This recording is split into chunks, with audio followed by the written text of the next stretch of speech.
1816년 여름, 스위스 제네바 호숫가의 한 저택. 한 남자가 벽난로가에 모인 사람들한테 한 가지 제안을 합니다. 괴기스런 이야기를 지어내 우울한 기분을 바꿔보자고요. 남자는 영국의 낭만 시인 바이런입니다. 당시 기상이변과 인도네시아 탐보라 하산 분화로 외부 활동이 막힌 답답한 기분을 바이런의 주치 폴리도리가 지어낸 뱀파이어 이야기가 환기시켜줍니다. 그리고 뒤이어 메리 셸리가 지어낸 이야기가 의미심장합니다. 창문을 때리는 천둥 번개에서 생명 탄생의 불꽃을 연상한 프랑켄슈타인의 출현인데요. 지은이 메리 셸리는 당시 나이가 18세입니다. 한편 괴기스럽고 한편 측은지심이 동하는 프랑켄슈타인은 곁에서 듣고 있던 메리의 연인과 여동생뿐 아니라 오늘날까지 감동이 이어집니다. 특히나 21세기 디지털 AI 증강현실과 AI 인공지능의 원리를 밝히는 듯한 명료함과 감동에 빠지지 않을 수 없게 합니다. 실험실 인간을 출현시킨 과학 천재의 탄생이 궁금하지 않습니까? 메리 셸리가 탄생시킨 프랑켄슈타인의 가족 속에 함께 귀 기울여 보겠습니다. 책 한 권의 여유 쉼하다입니다. 제1장. 나는 제네바 태생이고 우리 집안은 제네바 공화국 최고 명문가 중 하나이다. 우리 선조들은 오랫동안 자문관과 행정관으로 일했고 아버지는 몇몇 공직을 거치며 영예와 명성을 누렸다. 아버지를 아는 사람은 누구나 진실하며 공무에 매진하는 아버지를 존경해 마지 않았다. 아버지는 나란 일에 몰두해 젊은 날을 보냈고 여러 가지 상황 때문에 결혼이 늦어지는 바람에 인생의 황혼기에 들어서야 비로소 한 가정의 가장이 됐다. 이 결혼에 얽힌 사연이 아버지의 품성을 그대로 드러내기 때문에 이야기를 하지 않을 수가 없다. 아버지와 아주 가까운 친구들 중에 상인이 한 명 있었는데 그는 거듭된 부름 끝에 화려한 위치에서 가난뱅이로 전락하고 말았다. 보포르라는 그 남자는 자존심이 세고 굽힐 줄 모르는 성격 탓에 한때 높은 지위에서 명성을 날리던 나라에서 이름 없이 가난하게 사는 것을 참을 수가 없었다. 그리하여 명예롭게 모든 빚을 청산한 뒤 딸을 데리고 루체른으로가 아무도 모르게 초라한 삶을 살았다. 아버지는 보포르를 친구로서 진심으로 사랑했기 때문에 친구가 곤란한 처지에 몰린 것을 대단히 안타까워했고 두 사람을 잇는 끈끈한 애정과 전혀 어울리지 않는 행동을 하게 만든 친구의 그릇된 자존심을 애통해했다. 아버지는 당신의 신용과 도움으로 친구가 다시 한번 새로이 출발하도록 설득할 수 있으리라는 희망을 가지고 지체 없이 친구를 찾아 나섰다.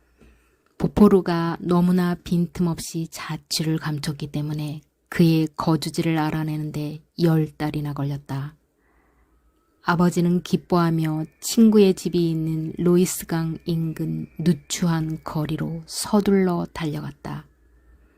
하지만 그 집에 들어선 아버지를 맞이한 것은 불행과 절망뿐이었다.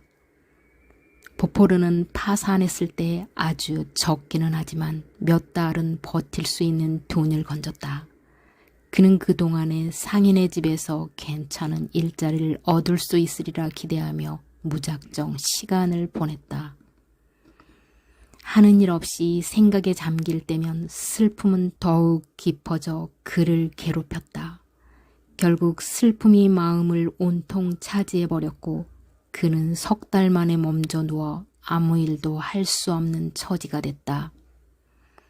그의 딸은 정성을 다해 아버지를 간호했지만 얼마 되지 않은 돈이 빠르게 줄어드는 데다 생활비를 마련할 마땅한 방법도 없다는 것을 알게 된 그녀는 절망했다. 하지만 카롤린 보포르는 보기 드물게 당찬 아가씨였고 역경에도 쓰러지지 않고 용기를 냈다.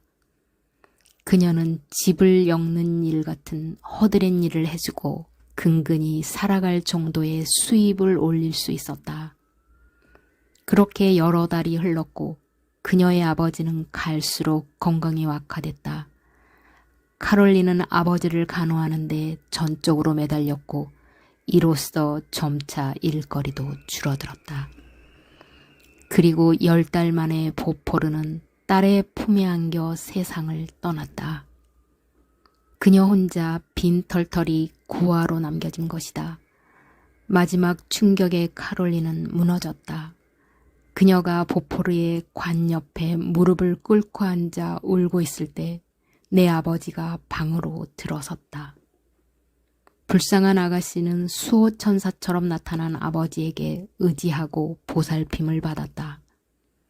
아버지는 친구의 장례를 치른 뒤 아가씨를 제네바로 데려와 친척에게 맡겼다.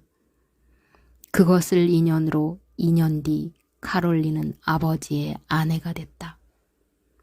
부모님은 나이차가 상당하지만 오히려 그것이 두 분을 헌신적인 애정의 끈으로 더욱 단단히 묶어준 것 같았다. 아버지의 고결한 마음에는 절절히 사랑하는 것을 소중히 여기는 정의감 같은 것이 있었다.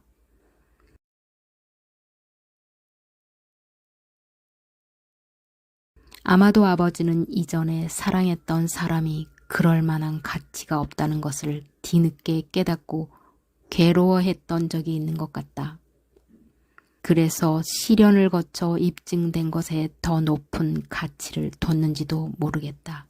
어머니를 향한 아버지의 애착에는 감사하고 사모하는 마음이 깃들어 있었다. 이는 나이 많은 사람이 어린 사람을 한없이 자유롭게 대하는 것과 전혀 달랐다. 왜냐하면 아버지의 사랑은 어머니의 미덕을 숭배하는 마음과 어머니가 감내한 슬픔을 보상하는 데 헌신하고픈 마음에서 우러났기 때문이다. 아버지는 어머니를 더없이 깍듯하게 대했다.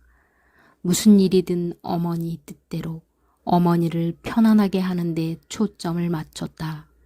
아름다운 외국 식물이 거친 바람을 조금도 맞지 않도록 막는 정원사처럼 아버지는 어머니에게 울타리가 되어주려고 노력했다. 그리고 어머니의 유순하고 자애로운 마음에 즐거움을 줄 수 있는 온갖 것들로 주변을 채웠다. 어머니는 그간의 고생으로 건강이 나빠지고 평온했던 마음도 흔들린 상태였다. 아버지는 결혼하기 2년 전부터 공적인 업무들을 조금씩 정리해 나갔다. 그리고 결혼하자마자 기후가 온화한 이탈리아로 어머니를 데리고 갔다. 아름다운 땅을 여행하고 흥미로운 풍경을 즐기는 동안 어머니는 기력을 되찾았다. 이탈리아 여행을 마친 부모님은 독일을 거쳐 프랑스로 갔다. 장남인 나는 나폴리에서 태어나 갓난아기일 때부터 함께 여행을 다녔다. 몇 년 동안 부모님에게는 내가 유일한 자식이었다. 부모님은 서로를 절절히 아끼는 만큼 어마어마한 사랑의 창고에 비축된 무한한 애정을 빼내어 내게 주는 것 같았다. 나를 어루만지는 어머니의 다정한 손길과 아버지의 인자한 미소는 내 기억의 맨 앞자리를 차지하고 있다. 나는 그들의 놀이 상대였고 우상이었고 우월한 존재였고 자식이었고 훌륭하게 키워내라며 하늘이 내려준 천진하고 무기력한 존재였다. 부모님은 당신들이 나에 대한 의무를 다하느냐 그렇지 않느냐에 따라 내 앞날이 행복해질 수도 불행해질 수도 있다고 생각했다. 당신들이 낳은 존재에게 어떤 의무를 지니고 있는지 명확히 알았던 부모님은 내가 갓난아기일 때부터 인내와 관용, 자제력을 한시도 잊지 않도록 했다. 하지만 두 분 모두 활달하고 다정한 성격이라 그 가르침은 너무나 부드러웠고 내게 세상은 즐거움 그 자체였던 것 같다. 오랫동안 부모님은 오로지 나 하나만을 보살폈다. 어머니는 간절히 딸을 원했지만 동생은 생기지 않았다. 내가 5살 되던 해 부모님은 이탈리아 국경 너머로 여행을 갔다가 코모 호수 근처에서 일주일을 묵게 됐다. 인정 많은 부모님은 종종 가난한 사람들의 오두막을 찾곤 했다. 어머니는 단지 의무감에서가 아니라 당신이 반드시 해야 할 일이라며 열정을 다했다. 당신 자신이 고생하던 시절과 거기에서 어떻게 빠져나왔는지를 기억하는 어머니는 이번에는 당신이 고난받는 이들에게 수호 천사가 돼야 할 차례라고 생각했다. 어느 날 부모님은 산책을 나갔다가 골짜기 밑에 있는 허름한 오두막 한 채를 발견했다. 그 집 주변에는 헐벗은 아이들이 암울하게 모여 있었는데 그것만 봐도 그 집이 얼마나 가난한지를 열실히 알 수 있었다. 어느 날 아버지가 혼자 밀라노에 가 계신 동안 어머니는 나를 데리고 그 집을 찾아가 농부부를 만나셨다. 어머니는 근심과 노동으로 몸이 구부정해진 농부와 그의 아내가 열심히 일을 하며 5 아이에게 보잘것없는 음식을 나눠주는 모습을 봤다. 이 아이들 중 유난히 어머니의 눈길을 끄는 여자아이가 있었는데 다른 아이들과 핏줄이 다른 듯했다. 나머지 4 아이는 모두 검은 눈에 다부진 꼬마 불황자들처럼 보였지만 그 여자아이만은 가냘프고 대단히 예뻤다. 머리는 마치 살아있는 황금처럼 찬란한 금발이었고 옷차림은 남루했지만 머리에 다른 사람들과는 다르다는 것을 알려주는 왕관을 쓰고 있는 듯했다. 뚜렷하고 풍성한 눈썹, 티 없이 맑은 파란 눈, 너무나 섬세하고 어여쁜 입술과 얼굴 모양을 보노라면 누구라도 그 아이가 특별한 종류의 사람이라는 사실을 단번에 알아차리지 않을 수 없었다. 마치 온몸에 천상의 흔적을 지닌 하늘이 보낸 존재 같았다. 농부의 아내는 어머니가 그 사랑스러운 여자아이에게서 눈을 떼지 못하고 감탄하는 것을 눈치채고 기꺼이 그 아이의 내력에 대해 말해 주었다. 여자아이는 농부의 아내가 낳은 아이가 아니라 밀라노 귀족의 딸이었다. 아이의 어머니는 독일인으로 소녀를 낳다가 세상을 떠나고 말았고 이 착한 사람들에게 갓난아이가 맡겨진 것이었다. 당시만 해도 부부의 형편이 넉넉한 편이었고 결혼한 지 오래되지 않은 그들에게는 얼마 전에 태어난 첫째 아이뿐이었다. 그들이 떠맡은 아이의 아버지는 이탈리아의 옛 영광을 잊지 말라는 교육을 받으며 자란 영원한 분노의 노예들의 조직원이었다. 그는 이탈리아의 독립을 쟁취하기 위해 헌신하다가 약한 조국의 희생양이 되고 말았다. 그가 죽었는지 아니면 오스트리아의 어느 지하 감옥에서 목숨을 부지하고 있는지는 알 수 없었다. 그의 재산은 몰수됐고 그의 자식은 비렁뱅이 고아가 되고 말았다. 소녀는 그 허름한 집에서 양부모와 지내면서도 검은 딸기 덩굴 틈에서 자라난 정원형 장미보다 더 아름답게 피어났다. 밀라노에서 돌아온 아버지는 집 거실에서 나와 노는 천사보다 더 아름다운 아이를 보았다. 아이의 온몸에서는 빛이 나는 듯했고 생김새와 움직임은 언덕을 뛰노는 영양보다 경쾌했다. 곧 그 요정의 사연이 화제에 올랐다. 어머니는 아버지에게 승낙을 받은 뒤 시골의 양부모를 찾아가 아이를 키우게 해달라고 설득했다. 부부는 그 귀여운 고아를 무척이나 아꼈다. 부부에게 그 아이는 축복이나 다름없었다. 하지만 신이 아이에게 든든한 보호자를 내려준 마당에 아이를 계속 가난하고 궁핍한 환경에서 키우는 것은 부당하다고 생각했다. 부부는 마을의 사제와 상의한 끝에 결국 엘리자베트 라벤차를 우리 부모님 집으로 보냈다. 그렇게 그 아이는 내가 하는 모든 일과 기쁨을 함께 나누는 아름답고 사랑스러운 벗이 되었다. 엘리자벳은 내게 단순한 누이 이상의 존재였다. 모두가 엘리자벳을 사랑했다. 나를 포함해 모두가 그 아이에게 숭배나 다름없는 열렬한 애정을 쏟았고 이는 내 자랑이자 기쁨이 됐다. 엘리자베스가 우리 집에 오기 전날 밤 어머니는 장난스럽게 말했다. 우리 빅터를 위해 엄마가 멋진 선물을 준비했단다. 내일 그 선물을 받게 될 거야.